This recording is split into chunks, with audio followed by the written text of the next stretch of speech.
Hi, this is Dave West from Wipeout Enterprises. Welcome back. We're going to start a new series on parts and instructions on what is required for I'm going to call it a hot farm. So 414 cubic inch on up to whatever, rotary pump on up to whatever, and a 3LM turbo on up. I get a lot of phone calls, I do a lot of quotes, and there's a minimum amount of parts that a person should install just to make these things reliable. You can build a pretty cool hot rod to make this thing reliable with just a few part changes, especially with the turbo technology and the fuel technology that's out there now. Pretty easy to make over 1,000 horse, but we got to put some parts in these things and make them durable. And this follows our mission statement that after doing this for 40 years, yes, I want to sell you parts, but I want to make your tractor reliable. I want you to spend it once, and if we can educate and train, that's what I want to do. So we're going to talk about a few parts here. Minimum, we're going to work on the valve train. So we're going to talk about the valve train, and we're going to work on the valve train over these next few videos. So minimum parts that you need to install in the valve train is rockers, the factory rockers, even with a 3LM turbo and the fuel that we're running now, is the factory rocker will break. So we build this stealth rocker. It's a aluminum rocker with bronze bushings, roller tip. You need the rockers. You need shaft collars. These go on the rocker shaft and they keep the rockers from going sideways. The factory OEM spring that goes between the rockers will not keep that rocker from going sideways. As you start building more cylinder pressure, the valve, the exhaust valve, is taking a lot more force to open that valve. And that rocker wants to move sideways.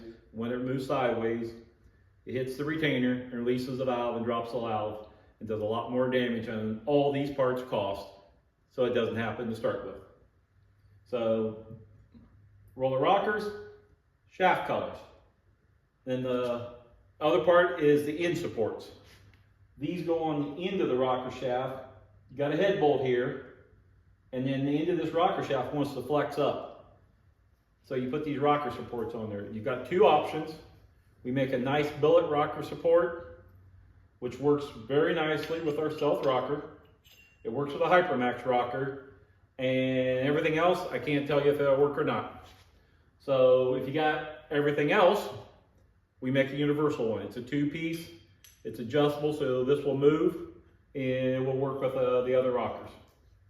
So you got two options on your rocker supports. Then one of the last, well, two things I have left is we also make a drop-in spring kit. So if you're doing something that's a Fair Valley in Scheid does a very nice rotary pump and a turbo deal. The drop-in valve spring kit, you can do it yourself. If you got a valve spring compressor, we send you the shims. We send you a valve spring, which is 130 seat pressure. It's good up over 600 lift. Steel retainer, keepers, and then we send you a spring pack that goes under here that will tell you how many shims to put in there, and you can set it up yourself. Nice setup. All this stuff that we talk about on our web store. And then one of the last things that I feel that is a must in your valve train is the push rod. These are 7/16 chrome moly push rods. And then we just need to know what valve, not what valve you're running, but what lifter you're running, flat tappet or roller. So I feel the parts that we just talked about, these are all a must. If you put head studs on it, now we're going to get over the parts that are optional. And we'll talk about the optional parts in another video. Have a blessed day.